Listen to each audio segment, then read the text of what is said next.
ایک بڑے اور نامور بزنس مین جو کروڑوں اربوں روپے شاید روزانہ کماتے تھے، وہ سرکاری عمال کو رشوت بھی دیتے تھے اور ان کی چمچہ گیری بھی کرتے تھے۔ ایک دن ایک صاحب نے ان سے پوچھا کہ بھائی جان، آپ اتنے امیر آدمی ہیں، آپ کو ان چھوٹے چھوٹے سرکاری عمال کی چمچہ گیری کرنے اور ان کو رشوت دینے کی کیا ضرورت ہے؟ آپ بڑے آدمی ہیں، آپ کو اگر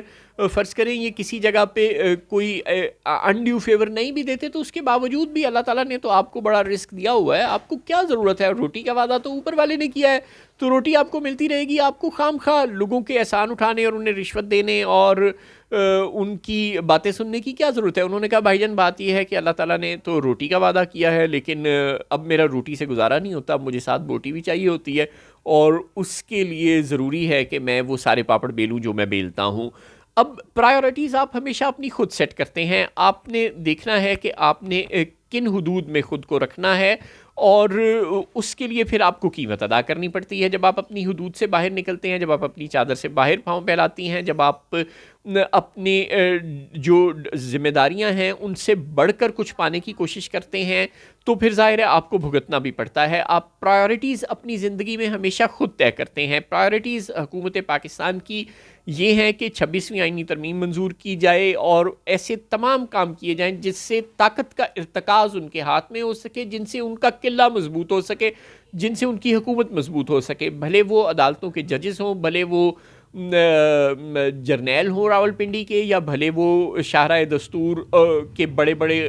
کانسٹیٹیوشنل آفیسز میں بیٹھے لوگ ہوں۔ ان سب کی ایک ہی خواہش ہے کہ اقتدار ان کے ہاتھ میں رہے، ان کا قلعہ مضبوط رہے، یہ زیادہ دیر تک جن کرسیوں پر قابض ہیں ان پر موجود رہیں، اور اگر ان سے کوئی بڑی کرسی ہے تو وہ بھی ان کو مل جائے، اور پھر یہ کرسی کبھی ان کے ہاتھ سے نہ جائے۔ اس لیے ان کے جو وسائل ہیں ان کا رخ بھی انہی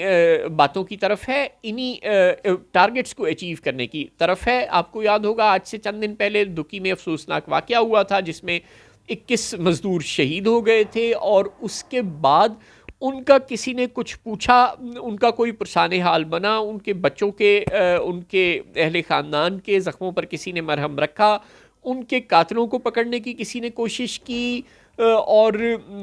کوئی کسی نے سوچا کہ یہ جو مزدور ہیں یہ جب ناراض ہوں گے تو ان کے لیے ہم کیا کریں گے۔ ان کو بھی کوئی کسی نے سوچا کہ چینی انجینئرز جیسی سیکیورٹی فراہم کرنے کے متعلق سوچا جائے، یا بیرون ملک سے جو ٹیمیں آتی ہیں جن کو صدر مملکت جیسا پروٹوکول دیا جاتا ہے ان جیسا پروٹوکول انہیں دیا جائے۔ نہیں، یہ تو مزدور ہیں، یہ تو ایندھن ہے، یہ مر بھی جائیں تو خیر ہے، ان کی لاشیں سستی ہیں۔ بلوچستان میں کوئلے کی کانوں میں 80,000 مزدور کام کرتے ہیں لیبر ایسوسی ایشن